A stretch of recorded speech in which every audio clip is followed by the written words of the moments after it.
I'm Damon Zell, and this is your Eve Echoes Weekly Community News, where we take a deep dive into all the happenings of the week. But first, like always, if you can tag that subscribe button, ring that bell, share and like the video, then of course you're going to stay up to date with everything we do here on the channel. Before we get into the stories of the week, I do want to talk about something that may affect the channel. Those that know me or talk to me through Discord or have ever been on comms with me know what I do for a living. I am a state employee who works in a toll booth on a highway. Well, about 2 months ago, I went out for a new position, was able to get an interview. However, I did not think I got the job because it has been almost 2 months at this point. Well, lo and behold, they did call me the other day. I did receive the job. I start my new position Monday, which means I now will not be working overnights, which I have been doing for the last 6 years. This new position is a fantastic job. I'm nervous and excited at the same time at the prospect of what this means for me going forward in the future, as well as what it can do for my family. That being said, that means my playtime will drastically change, as well as the time that I put forth for these videos during editing and everything else. So it's just going to change a little bit as to when these videos will be pumped out, whether they're going to be condensed down into much smaller, say 5 to 10 minute videos multiple times during the week, or if it's just going to come out like it always does once a week. But I just want to put that out there that don't worry, I will still be covering the news. I just don't know which format I'm now going to do according with this new job. And with that being said, let's move right into our top story this week. Now, we have reported in the last episode about shenanigans between No Please Stop as well as Void in regards to a possible war. And everyone throughout New Eden has been experiencing a long-term peace since the end of Genesis, which was the last great big war. Well, you wanted war, you now have a war. It is now official that No Please Stop has declared war against Void. So in a statement from Rep, it reads, "So here we are. We are not here to argue anymore. The pattern of behavior is clear. The silence of Void leadership to acknowledge, address, or even apologize for the actions of its own can no longer be ignored. We are therefore requesting the following immediate action to put the Void-No relation back onto a positive track. The removal of Sarpion from Void, the removal of Amoxin from Void, the removal of Captain Benzi and Granberia from Void leadership, public apologies from both, addition of one of Tahini, Rep, Run, or Hot Dog as the Void executor, integration of Helper Dog into the Void servers, Void statement of condemnation of the behavior of those making personal attacks and harassment in the last year, including but not limited to everyone, and that they will look forward to their reply within the next 48 hours. Now, this story just broke today at the time of this recording. Now, if this response seems a little bit familiar, that would be because it is reminiscent of a response that Void gave to Nilf back when Nilf was a part of Void before they broke off and joined No Please Stop. And if you have not seen it, there is a fantastic propaganda video up on Phoenix Tassador's channel where you just have to go and watch it. It does look from the video that the Brethren Court will be assisting No Please Stop in the war effort against Void. Now, there are some things that wanted to be put out there. Tahini wanted it to make clear that they respect Void and they do not want to try and break them up. This war is a limited scope of targets, and then they're going to leave. They're actually very cool. They respect and love everyone in Void, and they don't want morale to hit them badly, and chances are that they might not even win, and that they always present themselves with a strong home defense. So they are showing much love and respect to Void for that. Now, the reason Tahini does state that this is a uphill battle and that they might not win is because not only will they be facing Void, because Void is in something called Pact, where they watch each other's backs. Now, in that Pact is OG, Void, as well as Red Machine. So they're not just facing one alliance where they could be facing all three, which would be a huge amount of numbers for Note to take on. Either way, moving forward, we should have some exciting times ahead of us, PvP-wise. The fighting in this war has already begun with a large fleet fight in JK5Z TAC-T, No and Brethren Court versus OG and Void. The fight happened right on the gate where the combined forces of OG and Void positioned their brawl fleet within the heavily bubbled gate. The No and Brethren Court fleet jumped through and immediately engaged the fleet, employing bubbles of their own to keep the Void and OG fleet locked down. The fight did not last long, with No and Brethren forces winning the grid and the Void OG forces sounding the retreat. Both sides have only implemented subcaps thus far in this war, but there has been a Void cap killed since the beginning. I am told around 40 timers have also been set against Void, including armor and structure. An official statement from No reads that the coalition is strictly targeting citadels and trapped POS, and an example of this being the POS in F7A. We have no intent to take out individual players' POS and won't ping for it at a coalition level. However, individual corps or players might target them to try and make a quick buck. The stats tracked by Auxilius for the Battle of JK5Z TAC-T reads as a total of 100.9 billion ISK destroyed, including 57 battleships, 25 battlecruisers, 13 cruisers, 8 frigs, and 2 destroyers. Now this is on the Void OG side being destroyed. I do not have any stats on losses by No and Brethren Court, but as more information comes in on this war, we will report it here on the channel. And that's going to segue into our next story about Red Machine. Red Machine is actually going to be going through a rebranding and a reorganization of their entire alliance. In a statement from Isverg, he states, "First of all, Red Machine leadership made an unexpected decision to deeply reorganize the alliance in this process of a PvP-oriented corporations from Red Machine alongside old friends like DSQ, and they decided to form a new entity. This new entity will be called Yes, Please Continue. This new alliance would keep current territories occupied by its corporations as long as space occupied by Red Machine corporations. We have more than enough space to welcome any corporations interested in PvP. The new alliance has both English and Russian-speaking FCs, so if that was a worry for you, don't worry about that. They got you covered. Unfortunately, they do not have a logo yet. As soon as they make one, they will send it over to me, and you have to admit, through the years, Red Machine has had some fantastic logo work, some great artists working with them. Now, I don't know if this is a complete troll move against No Please Stop, but it will make things interesting during the broadcast now when I talk about No and Yes. Now, if you haven't known, pre-war, this happened the other day, OG got hit with a massive loss. Now, what I mean by a massive loss is I'm not talking just a single ship price, like I'm talking about an annihilation of an entire cap fleet. That's right. Now, let me give you some background to this.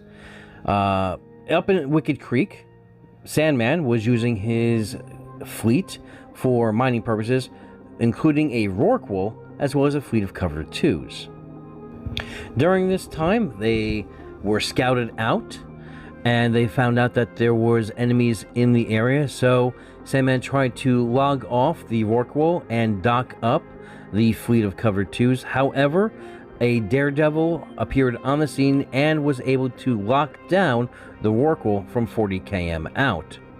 During this time, the fleet changed out from Cover 2s to carriers, 9 Nidhoggers to be exact, and undocked and warped onto the scene. Now, if anyone has ever flown a carrier or a capital, you know how slow these things warp. So by the time this fleet of 9 arrived on the scene to defend the Rorqual, the opposing fleet had also arrived. Now, this opposing fleet was 11 Apocalypse Strikers. And what happened next was unbelievable, according to Sandman. These 11 APOC Strikers made quick work of the 9 carriers. I'm told that all 9 carriers died in under 2 minutes. After that, they turned their attention to the Rorqual, which led to the crippling loss of a 123.9 billion kill mail. That, tied in with the 9 carriers, gives a total loss of 418.1 billion. Now, this is the highest loss by a single player throughout Eve Echo's history. Which, let's not confuse that with the highest loss by a single character, which is owned by Madiha, who owns the record for that crippling loss, which was, I believe, was around 232 billion. Now, that loss was by a single character. The loss that OG had is by a single player because this was a multi-boxed fleet. Now, I did reach out to Sandman for a statement, and he has actually taken it in such good sport. He states that they executed a perfect trap. And from what it looks like, this was the scenario: that they were scouted by a blue spy. A daredevil spotted 5 to 6 jumps out, burning towards the Rorqual. When the daredevil was spotted, I offlined my core. Before the core could offline, the daredevil had me scrammed from about 40 km out. Docked up my covers and hopped into 9 carriers, warped 9 carriers in to push the oncoming fleet off. The carriers are slow to warp though, and their apocs made the Rorqual around the same time as the carriers. I didn't anticipate that the 11 Strikers would have the kind of DPS they did, however, and they were able to alpha the carriers off and wipe them out in less than 2 minutes. Was joking around with some people after, and don't know if it's accurate or not, but allegedly the cord upgraded implant APOC Strikers were doing up around 38k DPS. I mistakenly was bashing it off when I was able to fight off, he was basing it off when he was able to fight off 20 plus battleships and a 50-man fleet with 5 carriers a couple months ago when we were fighting AOA and SOS. And figured with 9 carriers there was no way 11 battleships would stand a chance. I was definitely not experienced enough with the battleship implants though, and hadn't considered that 11 battleships, even implanted, would be capable of taking down 9 carriers in 2 minutes. And of course, that doesn't leave enough time to form up a home defense fleet to get there in time to save the Rorqual, or anything either. Then they just got safe and logged out to avoid fighting the home defense fleet. From start to finish, I would say that it was only about 5 minutes, so there isn't much that could have happened, that could have been done. Now, I did reach out to Tahini to try and get the secret of what they were pumping out, that DPS, and he states that it wasn't that high, 38 DPS, 38k DPS. He saw a screenshot for a Macarial, but it is high, probably around 15k DPS per APOC Striker. And this just goes to the heart of the matter, where these implants were introduced into the game non-tested and are completely broken. It is a complete game changer. And if you are watching, there is a video playing in the back, and I will have a link in the description below for the full video. It's just hard to take stock of what's going on currently with these new implants, especially since NetEase has just come out and said that they will not be doing a balance update until next April. So they're only going to be doing a game balance once a year. No more every 6 months, just one, every April. So we will have to deal with these huge numbers being pumped out by these implants until a balance is put forth.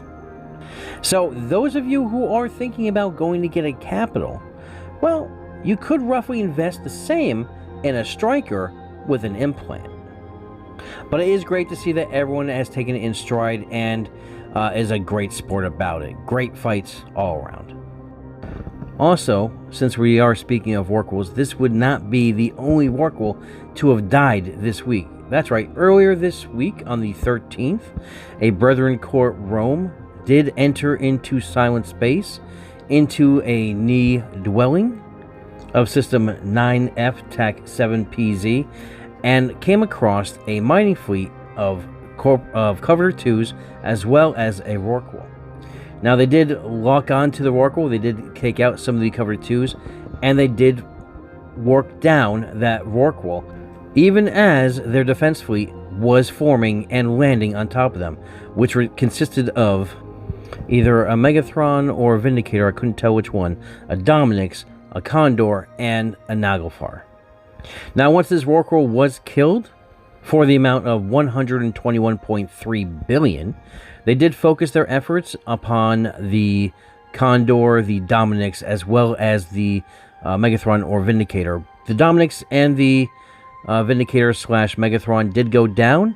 There was a brawl with the Condor, but they did decide to evac to the sun and issue good fights.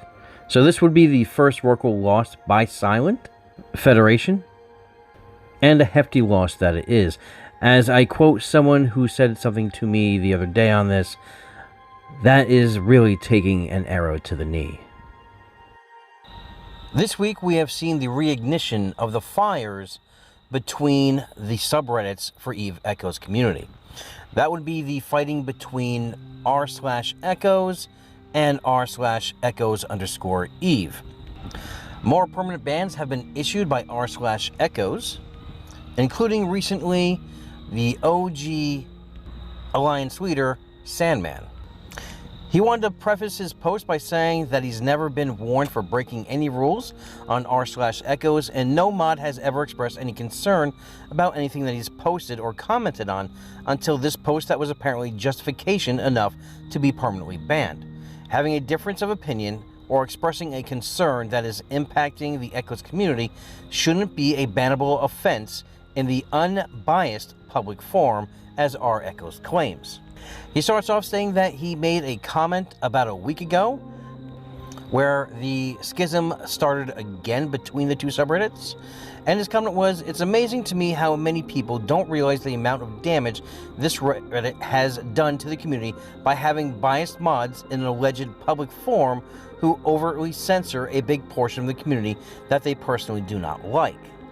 He goes on talking about the shadow banning of silent and no members during the war against Pangen 22, as well as the removal of the mod Leviathan from Genesis when he could not produce any evidence that justified the banning of Tahini and many other representatives.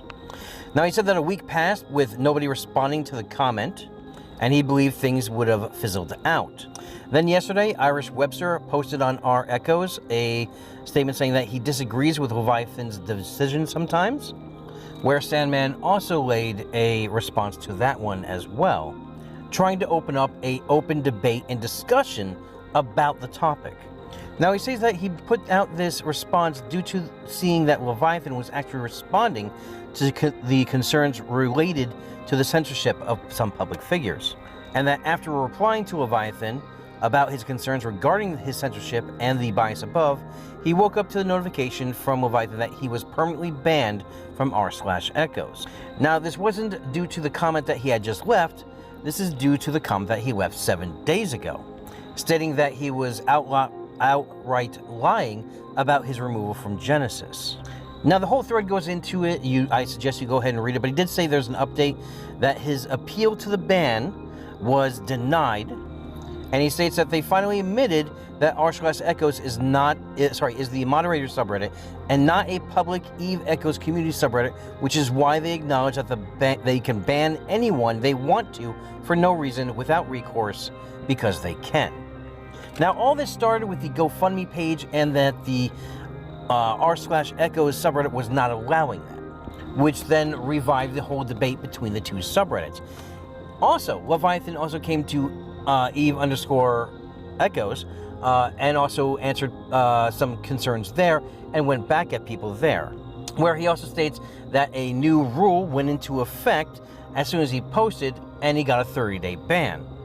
Now, I don't really want to cover this so much because I don't really want to give oxygen to everything that's going on. I know I was banned for covering the story originally, and recently when I appealed the ban, I believe the 4th time I've been trying to appeal this ban, I was told that myself, I had to relinquish my moderation of Echoes_Eve and walk away. And then, and only then, would my ban be lifted for the r/echoes community.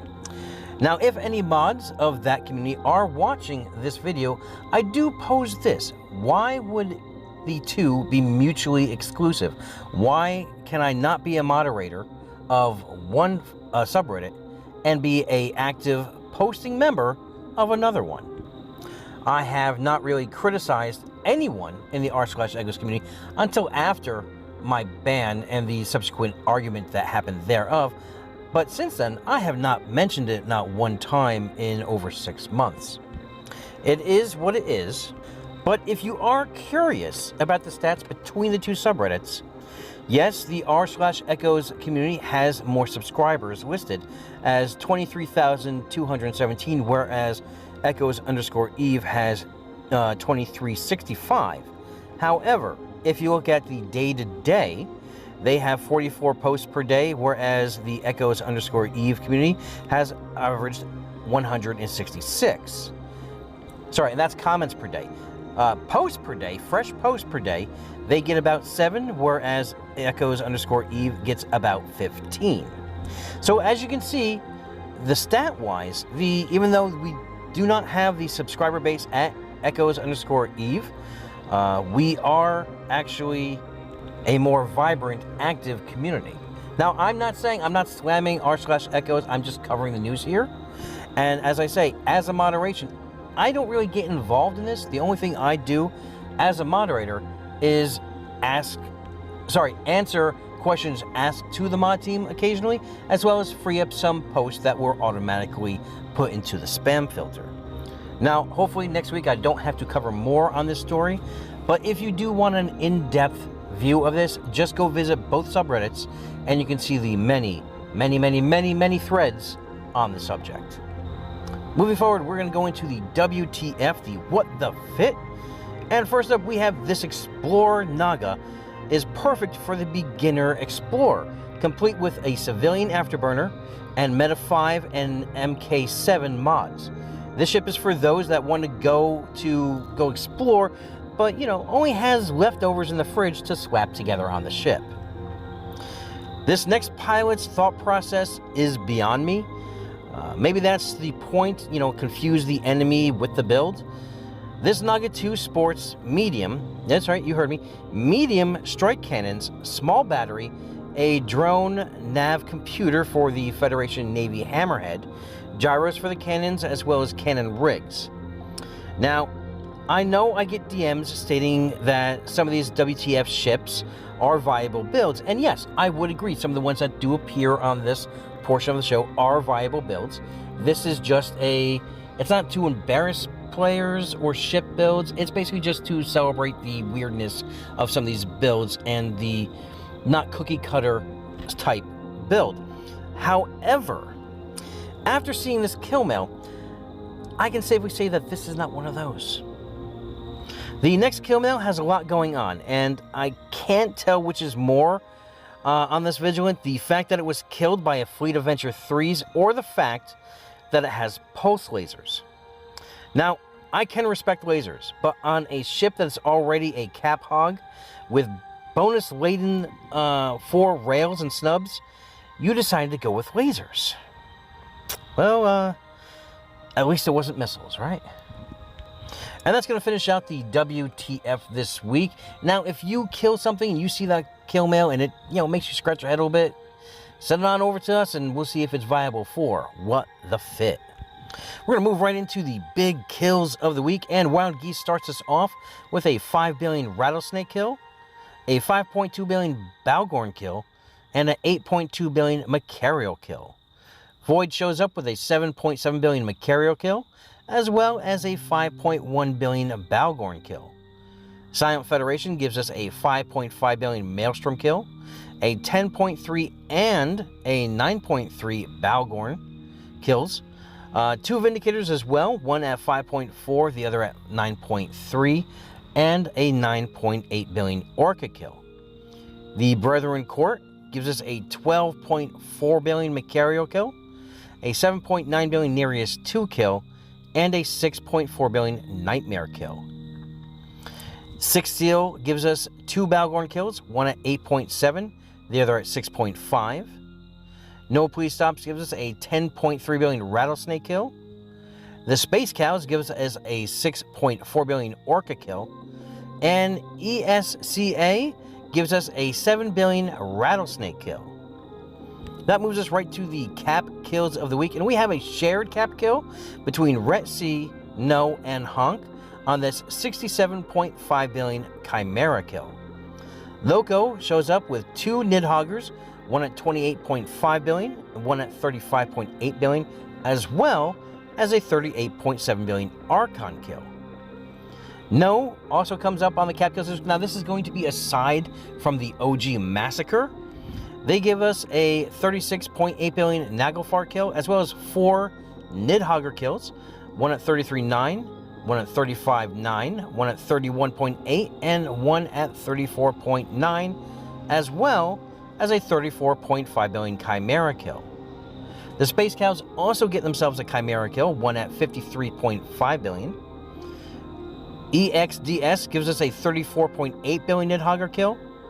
Silent gives us, finishing out, a 37.6 billion Nidhogger kill.